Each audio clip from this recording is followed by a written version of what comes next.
My name is Sana. I was born in Yemen in 1991, in the southern part, in Aden. I was born to an all kind of Sunni family, you know, it's generations upon generations upon generations of Sunnis. And in fact, we didn't really know much as a society as a whole. We didn't really know anything other than Sunnism, you know, let alone just my family. I came here when I was around 5 or 6 years old, moved to the UK. I lived with my parents and my older sister.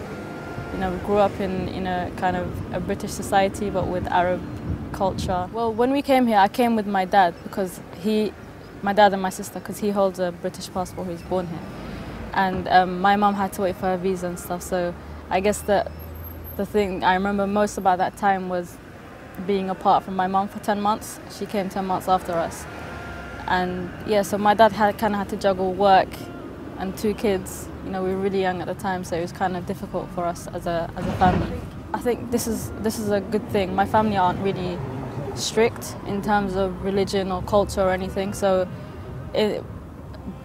by giving us that kind of freedom, we came upon Islam kind of at our own will instead of being forced. So like, I was never enforced to wear the hijab. My dad never really set us a date where you have to wear hijab after this date. I mean, I did wear it. I wore it for a year when I was in year 8 or 9, and then I think I didn't really think about it much, so I took it off a year later. But then I started, you know, kind of being surrounded by more Muslim friends, more hijabi friends, and actually I think my best friend, who's an Iraqi Muslim, had a huge impact in terms of the hijab and stuff. So that kind of came on its own time, and I wasn't pressured by my parents or anything, so I didn't feel any sort of force or anything. To be honest, I've never actually been treated unfairly or you know, by the general British public. You know, as you know, London itself is very multicultural, and no matter, you know, how much the media tries to hype up, I do feel safe in London. I mean, I don't feel racially discriminated against or for my religion or anything. So I've never actually felt anything Islamophobic growing up. You know, that might have changed now. I mean, I met someone the other day who kind of just screamed in my face, saying kind of insulting things about the Prophet and Allah. But that was like literally a one-off. Like, I still feel safe in the streets of London and stuff. So to be honest, I think this man was actually, something was wrong with him, because he was walking down the street just screaming, and then he just happened to coincidentally, as he was saying the same thing, come across me and my friend. So yeah, I didn't think anything of it. Like, I didn't really react to it. You can't really say much to someone that's a bit mental. So now I'm kind of a bit more practicing in a sense. So anything I do, anything I say, I understand that by wearing this hijab, I kind of represent the whole of Islam, whether I like it or not. So anything I say, I have to kind of censor. Yeah. On social media, I guess there's a sense of self-censorship, you know, because at the end of the day, I am an Arab, I am a Muslim, and I am a female. So anything I say will represent those 3 categories. So I try as much as I can to keep as kind of Muslim as I can on you know, Twitter or Facebook and stuff, because I know at the end of the day it will come back on to Islam, and that's, in this day and age, this is what has destroyed Islam. It's people's representation of it. So, you know, Muslims are not perfect, but Islam is, and I have to kind of at least try to keep it. We, as, you know, Arab Muslims or Arab Muslim females, we kind of, it's been put on us, this image of us being chained to the kitchen kind of thing. So I guess speaking out as an Arab Muslim female kind of destroys those barriers and those boundaries. So I think it's much more important for a female Muslim to kind of speak out more What do you than speak out against? like through my poetry. I guess that's how I do it, you know. But there's other means of standing against it. So, like my poetry has, alhamdulillah, has been spread quite a bit around the world, and I'm surprised by that as well.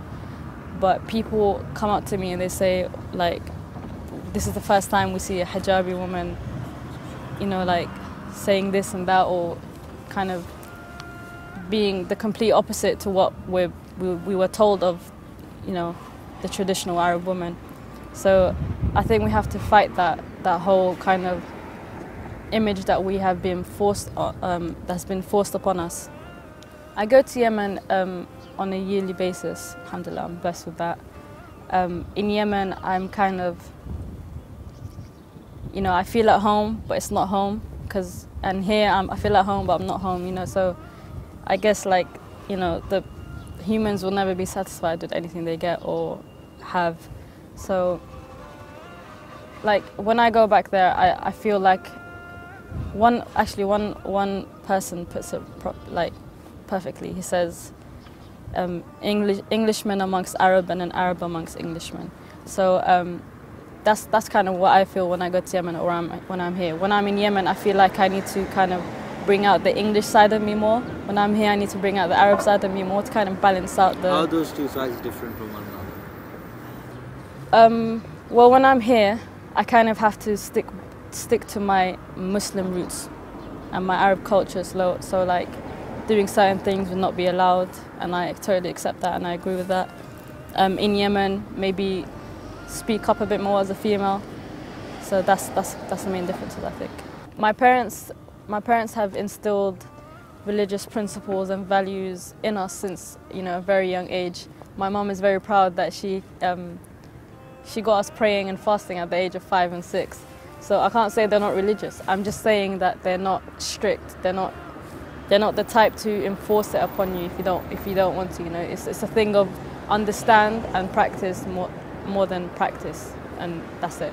So yeah, you know, we are practicing family, always have been. I live with my parents and my older sister. She's 2 years older than me. It's a very small, unconventional Arab family. I guess I'm most closest to, I think, my dad, because he, I think, understands me a bit more. He supports me much more than everyone else in my whole entire life. The closest like family relatives are all in Yemen, unfortunately, but I do have a lot of family here in London on my mum's side, and we do like see each other on occasions and stuff, but I just don't feel a strong connection with them as I do with those in Yemen. So my dad and I think we get along really well because we are very similar. So we're very quiet. So you know, if we're in a car and it's very quiet, it's okay, it's normal. But if I'm quiet in a car with someone else, it'll be like a bit awkward. So I think it's our similarities that have brought us together. He kind of not lets me do what I want, but accepts that I kind of have to make my own path into things. So with the whole journalism, going into journalism, you know, traveling, anything, he trusts me enough to allow me to do that. And especially with the poetry as well, you know, most traditional fathers of Arab households aren't really okay with your, you know, daughter getting up on a stage or being on TV or all of those kind of things. But in that aspect of my life, he's been really supportive, and I really, really appreciate that. My dad's daughters are my dad's daughters, and no one has a say in that. So, I mean, my dad is a very lovable character, so no one can really say anything bad about him. So, you know, we didn't turn out bad, so they can't really say anything. They have no proof to say that he done a bad job. I completely disagree with that. Most of my family and friends actually love my dad the most out of, you know, all the kind of older men in the generation, because he's so lovable and so kind and so generous. So yeah. When I was in high school and college and stuff, I had a really kind of big circle of friends. We all, you know, went out a lot. It was, you know, mixed genders. There was no, like, I mean, of course there were boundaries, but it wasn't a thing of I can't go out because there's a guy there. It was like normal, completely normal. when I got to college, like second year, I started wearing hijab. I kind of started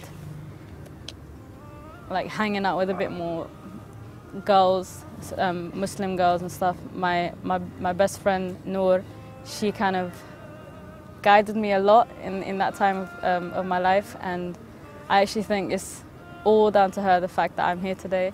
I just saw another part of this kind of life. You know, I was very out there and open and stuff, but then I saw like a bit more conserved kind of community, and I liked that. It attracted me towards it. And I just thought, like, this is, you know, when I compared how these people were with my family in Yemen, I thought this is how I need to be. You know, I can't, just because I live in Britain or London or whatever, I can't be someone I wasn't born to be. I mean, I was definitely in an Arab community, but I don't think it was the right one.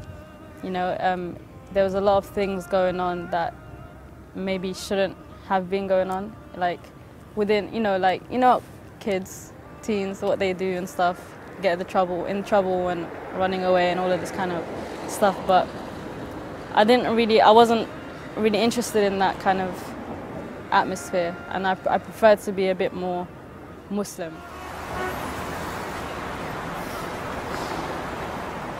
I basically write poetry. Well, I first started to write poetry because I felt like I needed to address some issues that some people were kind of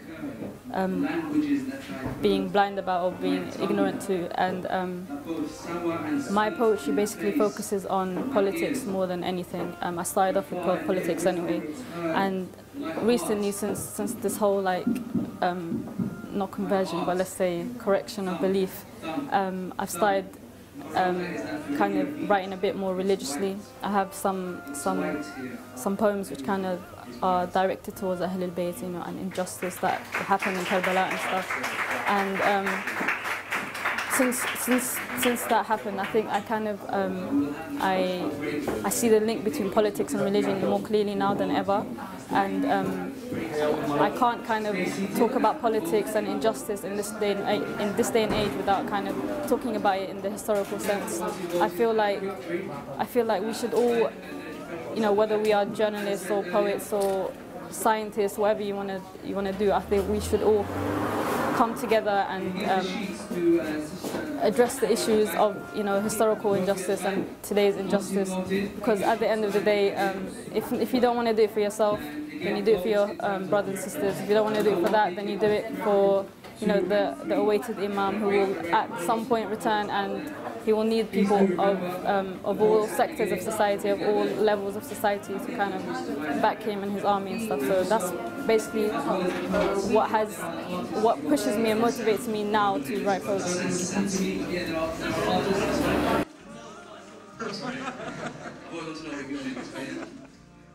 The next poem I actually wrote maybe 2 months ago or so, and I released it with a campaign called Support Yemen. They're an organization that are, you know, basically trying to raise awareness for issues in Yemen. And one of their campaigns was to raise awareness on women issues, you know, domestic abuse and all of that kind of stuff. So I thought it would be best to kind of release this poem with them and to help them out a bit. So this one is called Pieces.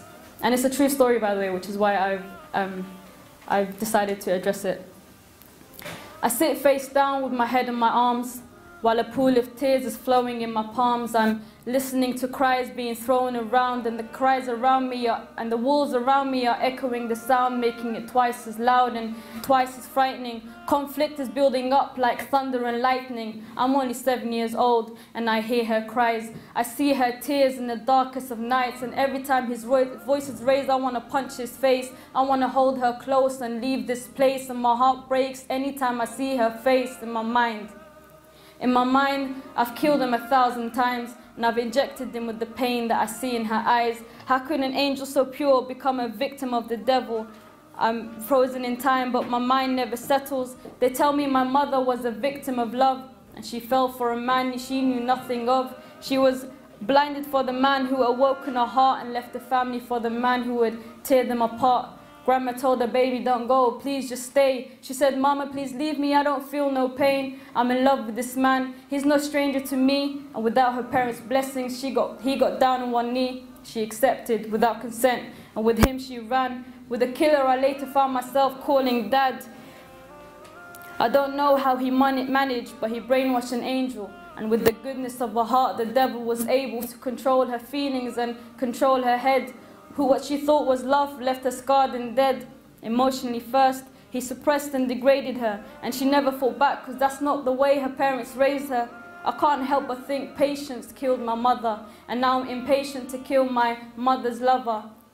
I'm calling out to you, but the screams never reaches. Mother, may your soul rest in peace as my heart lives in pieces. Thank you very much. I started writing at a really, really young age. I guess it was that period of time where we came to Britain and my mum wasn't there. So I just kind of wrote everything down. It kind of developed over the years. Obviously it started on like minor silly things, you know, like, I don't know. And then it started getting into a bit more deeper, eventually kind of reached politics. And that's kind of where I'm at right now, politics and religion. Were you writing in English all along? Yeah, I write in English. I tried doing a bit of Arabic, but it's obviously my vocab is a bit more limited in Arabic, so I kind of focus more on English now. The majority of the time, I think I just kept it secret. It was just something that I did. It wasn't like, you know, I need to show someone. But over the years, I think I started showing my friends a bit more, and the response I got from them was quite good most of the time. So that kind of motivated me to do more, write more, and over the years I just started doing that exactly, and came a period of time where I thought maybe I should get this published somewhere, not, you know, in a book or anything, but online or anything. But I think I was kind of scared of putting it online, mainly because I was really self-conscious, and, you know, I didn't think it was good enough, and then I just kind of pushed myself and put it up. First time, I just used to, because I have this thing where I'm kind of scared that if I write a poem and I put it up, it might be kind of taken out of context or something. So what I did was I worked around that, and I recorded all of them on audio, and then I put them up as a video on YouTube, so it can't ever be changed unless you edit it. So I put that up, and then I added the lyrics to it as, you know, text on my blogs and stuff. So that's how it's been going on for now. I think the beginning was more like whenever I'm angry, I write. You know, whatever has angered me at that time, I write about it. So you can, if you read all my old stuff, which is not public, it's a bit more angry. It's a bit more like, it doesn't flow as well. Because it was written out of anger. I kind of used to write a lot about friendships and stuff. I guess most of the times I felt like I wasn't understood, you know, by friends or family or whatever. So the only place that I could be understood was on paper, so I wrote that. When I got to college time-ish, I think I was introduced to a bit more like of a hip-hop political kind of music scene. So through that, I kind of saw it as poetry more than music, to be honest. I was influenced a lot by, you know, people like Low-Key and others in the scene. So that kind of opened my eyes a bit more, because he has a lot of knowledge in his songs, and from listening to a song, I kind of knew a bit more about something, and then I'd go on to research it a bit more, and then I gained a lot of knowledge. So I thought this was the right way to kind of get your message across. So I started doing the same thing really, and hopefully it works. Political issues was probably Palestine. That was like the biggest in that time as well. And I think like the whole representation of Islam, so Islamophobia, you know, war on terror, that kind of stuff. I mean, obviously Palestine has been an issue for all of us since a very young age. You know, we've been taught about it for years and years, even before, you know, switching the TV on. But I guess the whole injustice of it, you know, the fact that it's been ignored for so long, it's been 64 years now, I think it was something that it was so obviously one-sided that I didn't understand how anyone could see any other way of it. So that's what kind of got me. To be honest, I haven't actually written a lot about Palestine. I mean, there are some stuff in my, my folders or whatever that may have mentioned or something Palestine, but I don't really write a lot about it. But it's just the fact that Palestine kind of opened my eyes to the rest of the politics of the world. So I can't say I'm a voice of Palestine, because I haven't done enough to be a voice of Palestine. But it did definitely open my eyes. The Arab Spring, I guess, for everyone, not just me, but for everyone, it was kind of a new sign of hope in the will of the people. We've been constricted for so long as a people. We've had dictators for nearly all our lives, all of my life, and no one ever really spoke out against it. So every time I go to Yemen and I see pictures of Ali Abdullah Saleh everywhere, I just think, and at the same time hear all the stories of people that are talking bad of him, I just think like, well, do something. Why can't we do something about it? Are we ever going to do something about it? So when the Arab Spring came, especially for Yemen, it was a huge shock to me, and especially seeing women on the front lines of Sana'a and Aden and other places in Yemen. But as a poet, I guess it kind of fired me up a bit, I had a sudden kind of flair, and I wanted to write more, and I wanted to do more, and I wanted to be more involved, not just as a poet, not just through my poetry, but through a bit of activism, through online social media and stuff. I wanted to kind of spread the message as far and help as much as I can. So that's how it helped. At first, it was really, really exciting, and at the same time, very overwhelming. Like it was just a clash of emotions. Like I didn't know what to think or what to do, what to say. Like I remember we would be in lectures, and everyone would be doing their studies or whatever, and me and my friend, who also is on the kind of the same has the same interests as me, we would just be online trying to figure out what's happened next, because it was literally minute by minute updates, especially from Egypt. So when that kind of fired up, everyone is just so hyped up and excited and active, and I really like that. It showed that the community can come together and can kind of help one another. The whole situation in Yemen, as I said, really fired me up. I was so surprised because we're known to be the kind of laid-back Arabs, that we're not really political. But when I saw like millions out on the streets, demanding freedom, and something that it's not something that I ever seen in my life from Yemenis. And I mean, obviously it was a defining moment in history, and I realized that as it was going along. I didn't really realize at the beginning. And then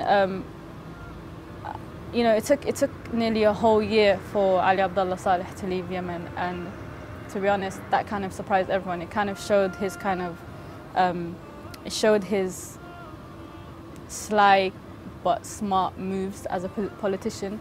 He was described to be the most kind of tactical in the whole spring, and he did last a very long time, surprisingly. But I don't think there ever came a moment of me kind of losing faith in the revolution. I mean, I knew that once the people were past that kind of fear, once they break that down, it's not stopping them. And as well, like too many martyrs have fallen for us to just say, okay, let's just forget it and go back to life. Like it wasn't going to happen until he's gone. But even then, like now, I do kind of feel like desensitized by it. I'm well aware of the Western kind of influence over Yemen, especially. So I don't think there will be change, not the change that we want to see anyway. I mean, Tawakkul Karman, who won the Nobel Peace Prize, she was the first Yemeni Arab woman, Muslim, to win the Nobel Peace Prize. That was something that kind of got me really emotional, and everyone around me. Like that day in Yemen was kind of like Eid, and it was nice to see that the image of female Yemeni women was demolished completely by that one face. But over the few months, she's been kind of she's been working closely with the US and that's kind of I've lost a bit of hope in her, because I know, you know, when the West gets close to someone, they're kind of grooming them for further political kind of interest and stuff. So I wouldn't be surprised if in a few years' time she would be the next president, and I wouldn't really support that, you know, because of her relationship with the US. Politics has, over the past year, you know, and I'm not just saying this from, you know, the politics I've been reading on, but also the religion I've been reading on. It's all kind of come together for me, and everything just kind of fell into place, and everything is a bit more clear to me now. So I've kind of been reading up on a lot of history, both Islamic and, you know, political history, you know, US kind of coups and stuff that's happened over the past years, and I've seen a similar kind of pattern.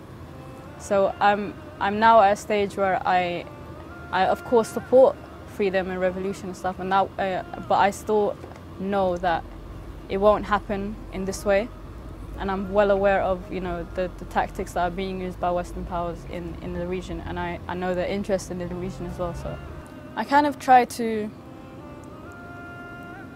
challenge the political kind of mindset of people, or the media, I should say. Like, I have this very strong opinion on the media and its partiality and stuff.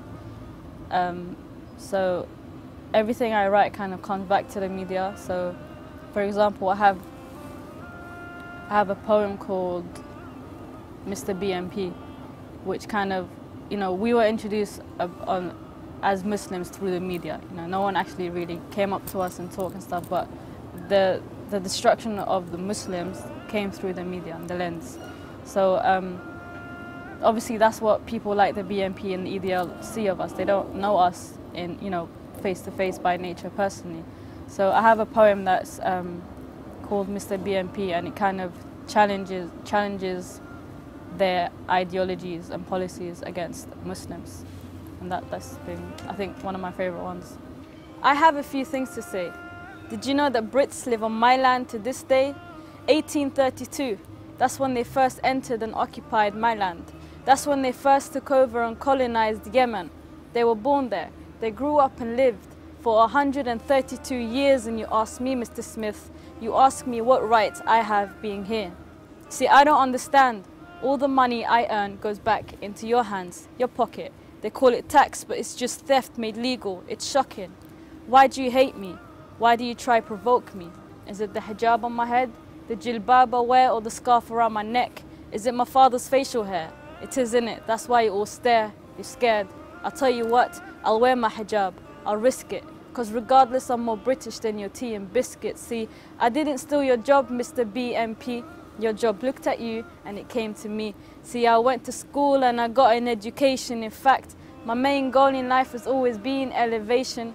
I mean, come on, my uncles don't run every company in the city. I got the job based on the content of my CV. You want us out? Okay, excuse me please, while I take our kebab shops, curry houses, shisha cafes, Mediterranean cuisines. You say we broke Britain? Actually, we gave it structure. If anything, you should thank me for giving Britain a culture. However, I guess we have one thing in common. I too strongly condemn attacks and bombings. I too fear for my life when I get on a train, and when I heard of 9/11, I too felt pain. You may think I'm your enemy, Mr. BMP, but I suggest you look in the mirror before you judge me. So, like, it's a bit awkward, you know? Doesn't it? I'm sick. I've always been surrounded by Shias or Shia Islam, but I never really gave it enough focus or attention to look into it. You know, I wasn't really interested in it, to be honest. I just saw them as another type of Muslims with, you know, similar beliefs. Obviously, I did hear of some, you know, supposed beliefs of the Shia or ideologies that come from people who don't really know much about religion. But I guess I just came through it out of research more than anything. I was never forced to pick up any of the beliefs. It was never forced down me by, you know, my friends who were mostly Shia. They never kind of took me to the side and said, you know, any condescending comments or, you know, sister, you're misguided or any of those kind of stuff. And that was something that attracted me towards it. I think it was reverse psychology that worked with me, although I'm sure none of them actually tried to do it in that way. I think it was maybe a year or 2 ago, 2 years ago in Muharram, we were all sitting down, you know, the friends were sitting down, and one of my friends who's really spiritual, especially in terms of Muharram, he kind of sat down, he told us about all his emotions that happened, especially on the night of Ashura and stuff, and I never really understood it. So we kind of asked him to tell us the story, and he did, and he explained it in, not, obviously at the time it was brief, but it was more than I ever knew. So it was the first time that I heard about, you know, the intercepted journey to Kufa. It was the first time I heard about, you know, the children screaming in tents, the burning of the tents, the thirst, Abbas and his severed hands. All of these things were just new to me. Even Yazid and Muawiyah and the conflict with the Prophet's family, it was all new to me. And I was just thinking, like, why don't I know this as a Muslim of 20 years? And so that poked me to do a bit more research, and I started reading books. If I can't find books, then I find them online. If I can't do that, then I listen to lectures. When I listen to lectures, I note down anything that I need to research more on, do that, come back to the lectures, understand everything. So it just a whole year of kind of research into this. And yeah, so I guess when I saw everything for myself, I couldn't really deny it, you know? Like, I understood that I was kind of, you know, my intention was never to convert as such. It was just to understand, and that's why I kind of say I stumbled upon the path of Ahlul Bayt. Like, it was an accidental thing, but it was the best thing that happened to me. Everything started making sense. I couldn't deny any of the things that were taught to me. You know, people sometimes say, oh, she's been brainwashed, she's around a lot of Shias. No one has ever spoken to me about it. Like, I can't stress that enough. No one's ever tried to enforce it on me. It was just purely out of my own research, you know. Some hadith seemed a bit, like, exaggerated to me, but when I looked into it, you know, they do exist. And most of them are in Sunni Sahih books, which is really important to understand. Like, when someone asks you to prove something and you give them your own book, it doesn't really mean much, you know, because it's your own book. But if you prove it through their own works, then that gives it a bit more ground, and that's what kind of interested me a lot. The first thing I've experienced in terms of, you know, Shia traditions or you know, the way of life was I can't remember how many years ago, but it's quite a long time ago. And my friends kind of invited me to a lecture in a hall during the time of Muharram. And I never knew what it was. I just knew that, you know, during this time they go to a lot of lectures in their own mosques or whatever. So I went there and I was a bit nervous, but that kind of point of my life was really interesting because it kind of highlighted my own ignorance for me. So we were sitting in the lecture, and you know, the lecture was reasonable, it was really good. It could be understood by anyone, regardless of Muslim or not. It wasn't really, you know, anything that at the time I've heard of the Shia. You know, it wasn't anything fanatical or anything. So I was listening to the lecture and I was thinking, yeah, this is not bad. And then suddenly the imam or the speaker was replaced by someone who came and started doing some sort of singing to me what it was. And obviously I've never actually heard of that kind of singing before, eulogies or latmiyas. And it just sounded really beautiful to me, but I didn't know what it was, but the voice and the words and everything was beautiful. And then everyone's kind of stood up and they started tapping their chest, like just in slow motion. Like, it wasn't nothing extreme, nothing fanatical, but obviously me, because I've never actually seen this before, I've never experienced it before, it was completely new to me. Even though it was in no way intimidating, I was intimidated by it. And that was because I wasn't familiar with it. So it was fear of the unknown, which is something that over the past year I've realized is kind of the core reason for the like the division in the ummah. So because people fear the idea of the Shia, you know, the whole concept of Shia, they don't want to look into it. They're intimidated by it. So that was for me, I wouldn't say a turning point.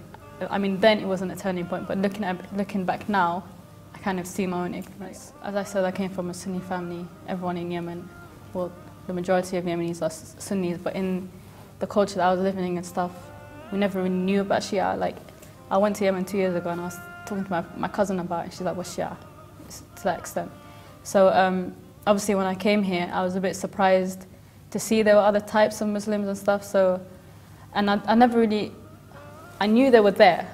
I never approached them or spoke about it.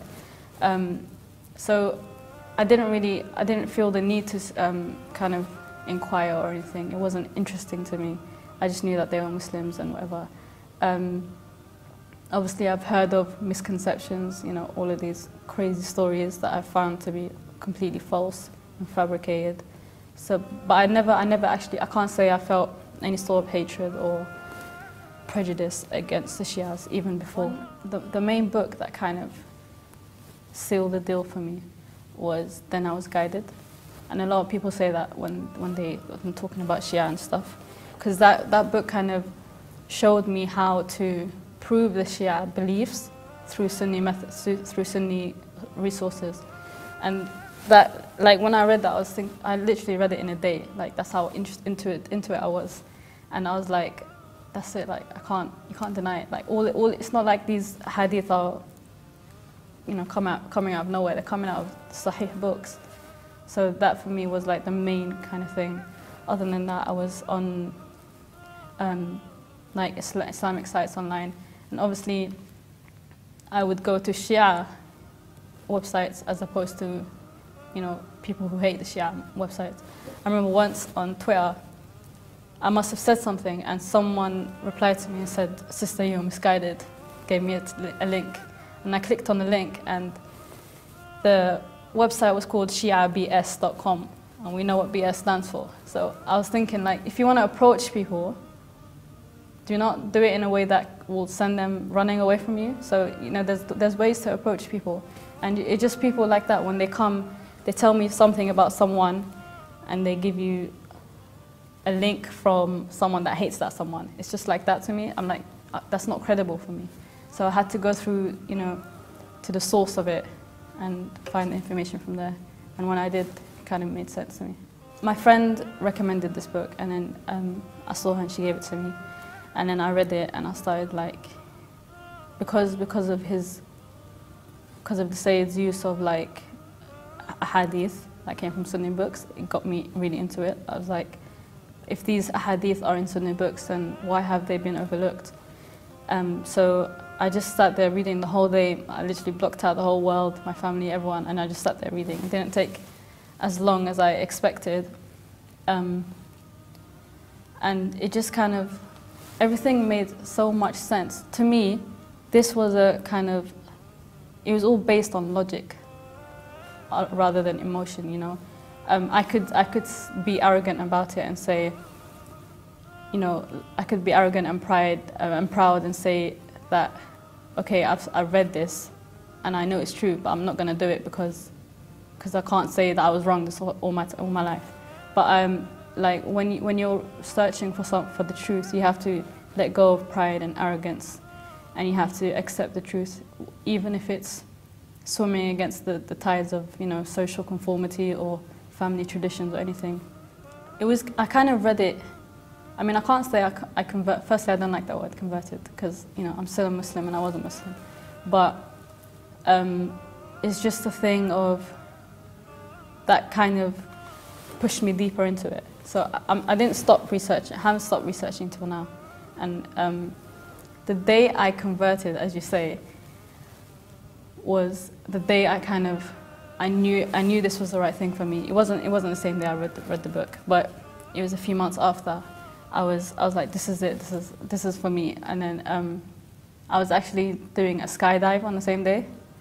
So I kind of, instead of screaming down 10,000 feet, I kind of pledged allegiance, and then I shouted the names of all the holy names as I was like falling from the sky. And that was the day I think it just changed my life. No, I don't believe I was chosen to be guided. I strongly believe that those who want to be guided will be guided. You know, it's not a thing where Allah chooses one person and says no to the other. That doesn't make sense. You know, on the day of judgment, you can just say, well, you didn't choose me to be guided. So it's 100% an individual thing, and I think we have to, no matter how much it might hurt our pride, read into it. No matter how much like it might kill you inside to do it, you have to do it. It's ignorance. Every single time of ignorance will be questioned as well on the day of judgment, and you know, time is ticking. No one can really say it's changed how I am with them. Like my friends can't say, oh, she's a Shia now. Like nothing has changed between me and my friends and stuff.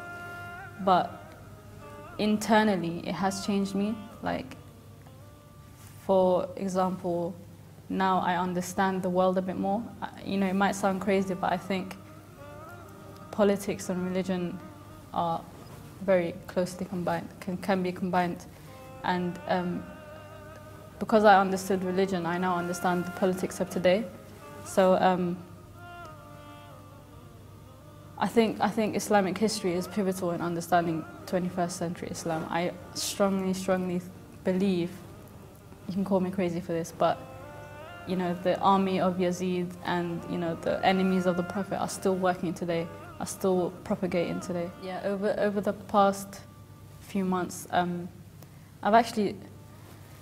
noticed that I have no more motivation to write about politics as I did before. Now it's mostly about personal kind of experiences, and Ahlul Bayt as well. I've written a few on that. But I haven't actually pushed them out as much because I feel a bit nervous to do so. Firstly, that again, I'm kind of conscious that will they live up to, you know, those kind of standards. Also, I don't want people to see me as a Shia Muslim. You know, I want them to see me as a Muslim before Shia. So I think if I was to put up a bit more Shia-fied like poems, people might kind of switch off, and I don't want them to switch off just yet. I want to go around it, you know, from the back way, and then kind of. One of the main things that pulled me in a bit deeper was the hadith of the two weighty things, which clearly states that the two weighty things are the Quran and the Ahlul Bayts, and you know, this is mentioned in Sahih books as well. So for me, I was just thinking, if you're demanded to follow the Quran and the Ahlul Bayt, why else would there be any need for anything else? Like, why would I need to go to someone else or another companion? You know, as righteous as they may be or anything, I was told to go through the Quran and the Ahlul Bayt, and that's what I'm doing now. What I hope to do in the future is hopefully, firstly, become a voice of the oppressed. You know, whether that happens through my poetry or through my journalism work, it will happen, inshallah. I hope to kind of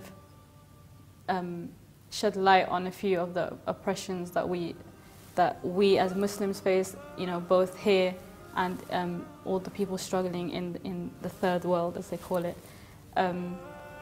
You know, after finding out the story of Karbala and stuff, I kind of have no choice but to stand up against injustice, and that's what I hope to do.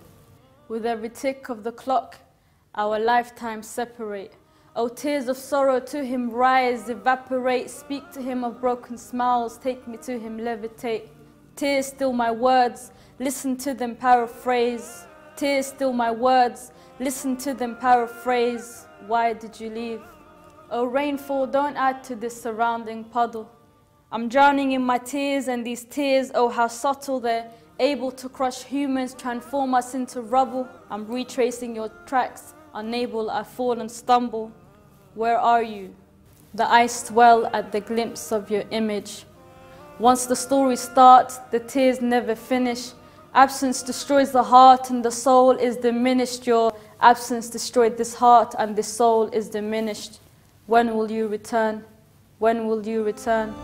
When will you return?